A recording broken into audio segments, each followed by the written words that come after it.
கொழும்பில் சொகுசு அடுக்குமாடி குடியிருப்புகளை வாங்க, அழகான வீடுகளை கட்டிக்கொள்ள ராயல்டி இன்ஜினியரிங், வெள்ளவத்தை ஐபிசி ரோட்டில், வெள்ளவத்தை ஃபசஸ் லேனில்.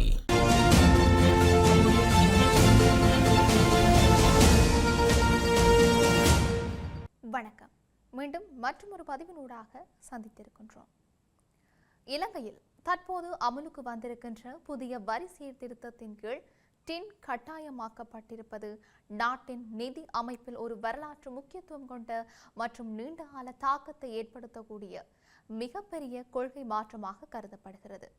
இதுவரும் நிர்வாக நடைமுறை மாற்றம் மட்டுமல்ல, நாட்டின் பொருளாதார கட்டமைப்பு, அரச வருவாய் மேலாண்மை, மக்கள் தினசரி நிதி வாழ்க்கை, வங்கி மற்றும் டிஜிட்டல் பரிவர்த்தனை அமைப்புகள், சொத்து உரிமை பதிவு முறை, வேலைவாய்ப்பு மற்றும் வணிக சூழல் ஆகிய அனைத்தையும் ஒரே நேரத்தில் மறுஅமைப்பு செய்யும் வகையில் உருவாக்கப்பட்டிருக்கின்ற ஒரு முழுமையான பொருளாதார மாற்று திட்டமாக பார்க்கப்பட்டிருக்கிறது.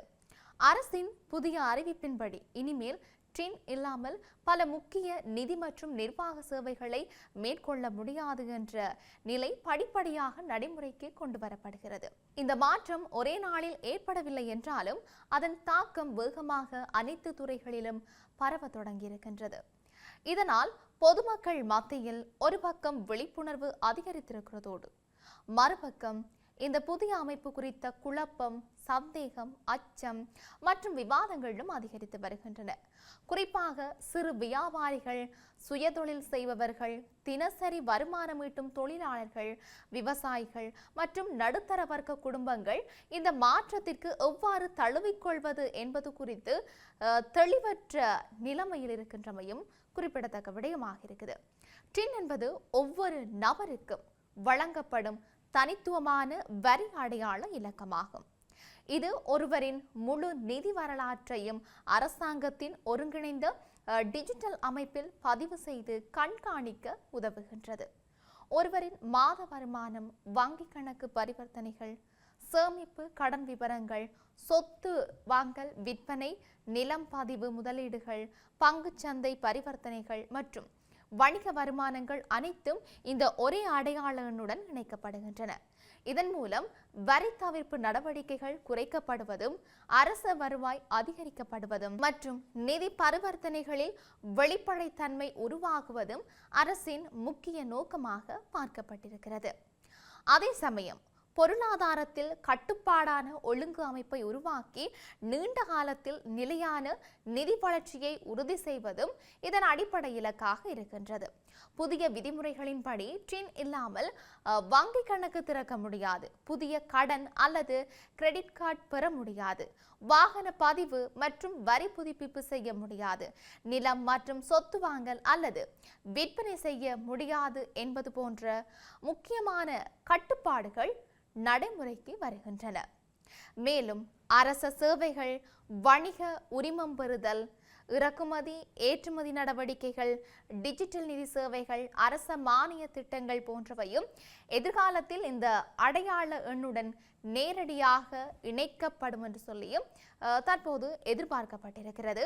இதனால் டின் என்பது இனி விருப்பமான பதிவு அல்ல, ஒவ்வொரு குடிமகனின் நிதி வாழ்க்கையின் அடிப்படை அடையாளமாக மாறுகிறது. அரசின் வழிகாட்டுதலின்படி வருமானம் பெறும் அனைத்து நபர்களும், வணிகர்கள், சொத்து வைத்திருப்பவர்கள், சுயதொழில் செய்பவர்கள், தொழில் முனைவோர் மற்றும் எதிர்காலத்தில் நிதி பரிவர்த்தனைகளில் ஈடுபடக்கூடிய அனைவரும் டின் பதிவு செய்ய வேண்டும் என்று வலியுறுத்தப்பட்டிருக்கிறது.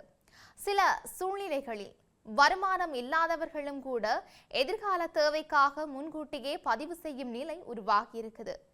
இதன் மூலம் நாட்டின் முழு மக்கள் தொகையும் ஒரு வகையில் அதிகாரப்பூர்வ நிதி அடையாள அமைப்புக்குள் கொண்டு வரப்படும் நிலை உருவாகின்றது.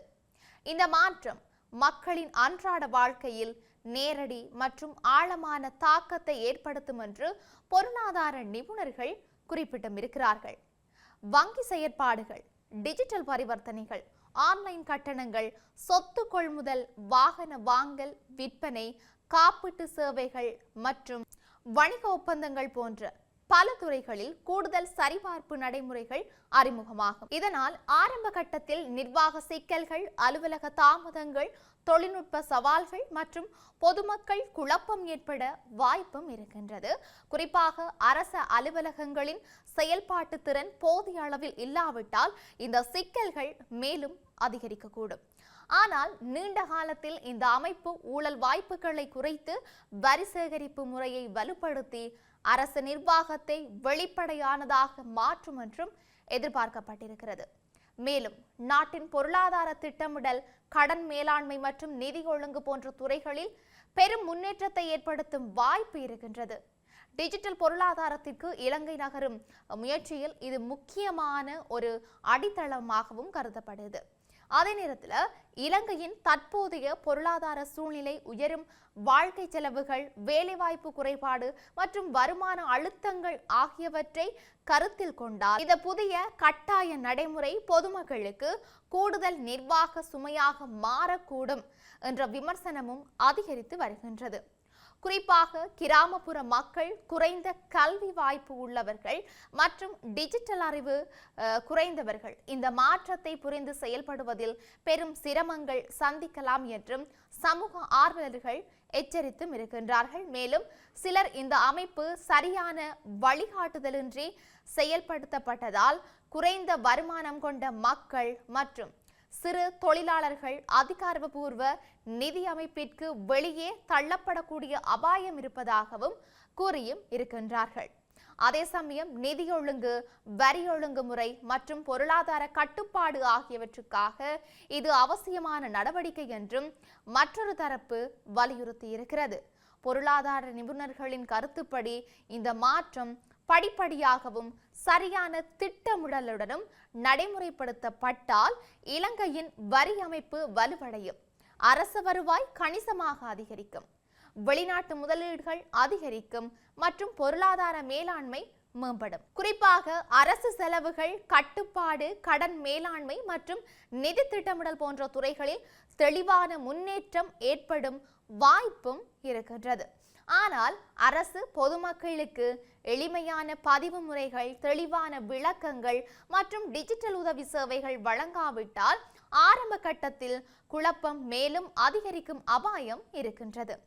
எதிர்காலத்தில் டின் பதிவு முறைகள் முழுமையாக டிஜிட்டல் மயமாக்கப்பட்டு தேசிய அடையாள எண் மற்றும் வங்கி அமைப்புகளுடன் ஒருங்கிணைக்கப்பட்டு ஒரே நிதி அடையாள அமைப்பாக மாறும் என்று எதிர்பார்க்கப்பட்டிருக்கிறது. இதன் மூலம் இலங்கையின் நிதியமைப்பு மேலும் கட்டுப்பாடான தொழில்நுட்ப அடிப்படையிலான தானியங்கி மற்றும் வெளிப்படையான நிர்வாக அமைப்பாக மாறும் வாய்ப்பு இருக்கின்றது.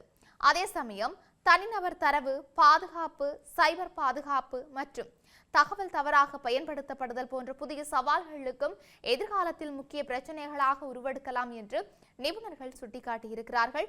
மொத்தத்தில் டின் கட்டாயமாக்கப்படுவது இலங்கையின் வரி வரலாற்றில் ஒரு மிகப்பெரிய திருப்பு முனையாகும். இது நாட்டின் பொருளாதார வளர்ச்சி, அரச வருவாய் மேம்பாடு, நிதி ஒழுங்கு மற்றும் நிர்வாக வெளிப்படைத்தன்மை ஆகியவற்றுக்கு பெரிதும் உதவக்கூடியதாக இருந்தாலும் பொதுமக்களின் தினசரி வாழ்க்கையில் அதன் தாக்கம் மிக ஆழமானதும் பரவலானதுமாக இருக்கும் என்பதும் இங்கு உறுதி செய்யப்பட்டிருக்கிறது.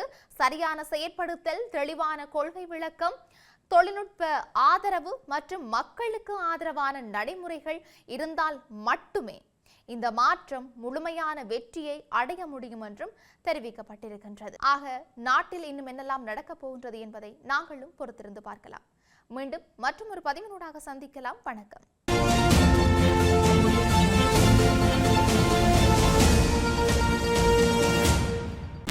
கொழும்பில் சொகுசு அடுக்குமாடி குடியிருப்புகளை வாங்க, அழகான வீடுகளை கட்டிக்கொள்ள ராயல்டி இன்ஜினியரிங் வெள்ளவத்தை IBC ரோட்டில், வெள்ளவத்தை ஃபசஸ் லேனில்